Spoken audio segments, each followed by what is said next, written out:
मैं बस जो कह रही हूँ उस पर ध्यान दे। तू कल सुबह यहाँ से चली जाएगी। Welcome to Life Dose India.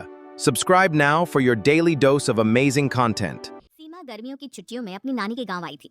सीमा नानी के घर पहुंचने के बाद अपनी नानी के पैर छूती है और उनसे आशीर्वाद लेती है। तभी उसकी नानी उससे कहती है, इतनी बड़ी हो गई मेरी सीमा, चल जल्दी से हाथ मुंह धो ले, मैं तेरे लिए खाना लगा देती हूँ। भूख लगी होगी ना?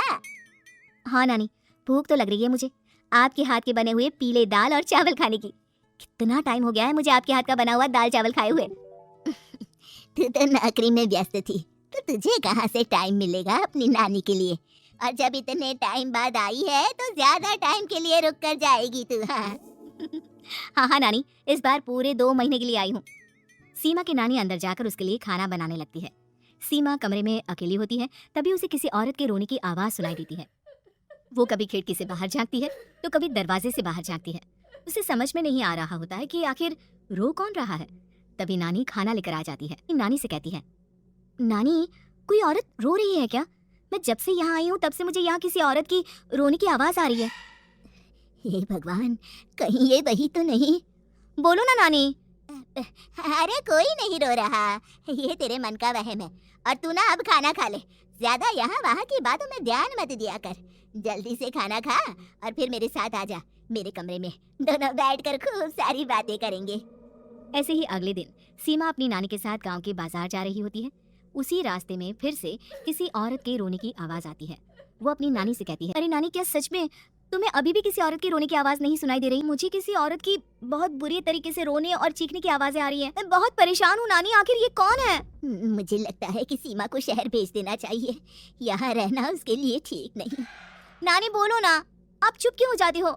सीमा तू घर चल, मुझे तुझसे बहुत जरूरी बात करनी है। नानी सीमा को घर ले आती है और सीमा से कहती है, सीमा कल सुबह तू शहर वापस चली जाएगी। अरे अचानक, आखिर क्या बात है नानी? आप मुझे ऐसे जाने को क्यों कह रही हो? मैं बस जो कह रही हूँ उस पर ध्यान दे। तू कल सुबह यहाँ से चली जाएगी, और ये बात मैं कोई मजाक में नहीं बोल रही। तू कल जाएगी तो मतलब जाएगी। अरे नानी, चली जाऊंगी मैं, ठीक है, पर आखिर बात क्या है ये तो बता दो। मम्मी से कोई बात हुई है या फिर मुझसे कोई गलती हुई है जो तुम मुझे अचानक से जाने के लिए बोल रही हो? देख सीमा, रात बहुत हो चुकी है और मुझे इस बारे में कोई बात नहीं करनी। चल अब चल के मेरे साथ सो जा, सुबह की बस पकड़कर तुझे शहर भी तो जाना है। सीमा को अपनी नानी का ऐसा व्यवहार देखकर बहुत ही अजीब लगता है। उसे कुछ समझ में नहीं आ रहा होता है कि आखिर उसकी नानी उसे अचानक से गांव छोड़कर जाने के लिए क्यों कह रही है। ये सारी बातें सोचते सोचते सीमा की आंख लग जाती है और वो अपनी नानी के साथ सो जाती है। ऐसे ही आधी रात को सीमा को फिर से किसी औरत की रोने की आवाज सुनाई देती है। वो उस औरत की आवाज सुनकर बार बार करवटें बदल रही होती है और तभी उसे सपने में भी एक अजीब सी औरत की परछाई दिखाई देती है, जो इतना चीख चीख कर रो रही होती है कि सीमा डरकर उठ जाती है। वो पूरे पसीने पसीने हो रही होती है। वो अपने आसपास देखती है तो घर में बिल्कुल शांति का माहौल होता है। सीमा घबरा जाती है। वो अपनी नानी को जगाने की कोशिश करती है मगर उसकी नानी नहीं जगती। सीमा को फिर से उस औरत की रोने की आवाज सुनाई देती है। आखिरकार सीमा अपने आप को रोक नहीं पाती और वो घर का दरवाजा खोलकर बाहर निकलती है। आखिर ये माजरा क्या है, आज तो मैं पता करके रहूंगी। अब आवाज का पीछा करते हुए सीमा आधी रात को गांव के चौपाल के पास बने कुएं के पास पहुंच जाती है, जहां कुएं की चारों ओर बेड़ियां लगी होती हैं। उन बेड़ियों में लगे हुए ताले के साथ एक लाल रंग का कपड़ा और माता रानी का कलावा बंधा होता है। उस कुएं में से सीमा को किसी के रोने की आवाज आती है। सीमा परेशान हो जाती है। इस कुएं में कौन है? कौन है यहाँ? सुनो, कौन है? कौन रो रहा है? वो चिल्ला चिल्ला कर पूछती है और साथ ही लोगों को जगाने की कोशिश करती है मगर किसी को भी उसकी आवाज सुनाई नहीं देती। अब सीमा खुद उस कुएं के पास की बेड़ियों और तालों को खोलने की कोशिश करती है और किसी तरह कुछ देर की मशक्कत के बाद सीमा उसको खोल भी देती है। और जैसे ही वो कुआं खोलकर उसके अंदर झांकती है, सीमा उस कुएं में गिर जाती है। इतने में उसकी नानी की नींद भी खुल जाती है और सीमा को पास ना देखकर नानी परेशान हो जाती है। नानी घबराकर पूरे घर में उसे ढूंढने की कोशिश करती है, जिसके बाद उसकी नानी और सभी लोग उस खूनी कुएं के पास जाते हैं और सीमा की नानी कुएं के पास खड़ी होती है। सभी गांव वालों और सीमा की नानी को सीमा के चिल्लाने की आवाज आती है, बचाओ, कोई मुझे बचाओ, मेरी बच्ची, हम आ गए, हम तुझे बचा लेंगे। नानी, मुझे यहाँ बहुत डर लग रहा है।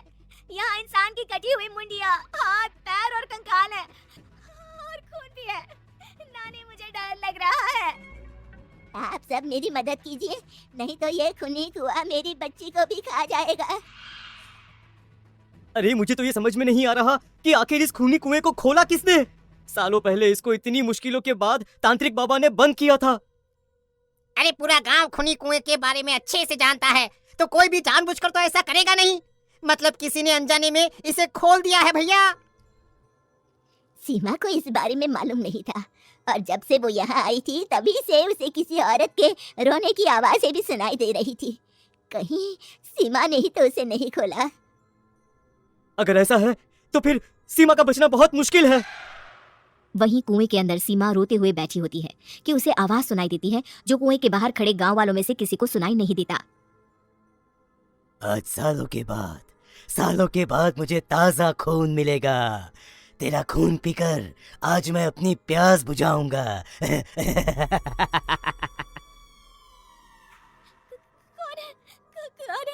मत मारो प्लीज, मुझे जाने दो प्लीज। मैंने किसी का क्या बिगाड़ा है? वो तुझे मरने के बाद पता चल ही जाएगा। जितने में गांव वाले और सीमा की नानी कुछ सोच पाते, उतने में उन्हें सीमा के चिल्लाने की आवाज आती है और अगले ही पल सब शांत हो जाता है। क्या हुआ? सीमा, मेरी बेटी। माफ करना बहन, लेकिन अब सीमा वापस नहीं आएगी। हमें एक बार फिर से कुएं को बंद करना होगा। गांव वाले तभी तांत्रिक को बुलाकर लाते हैं।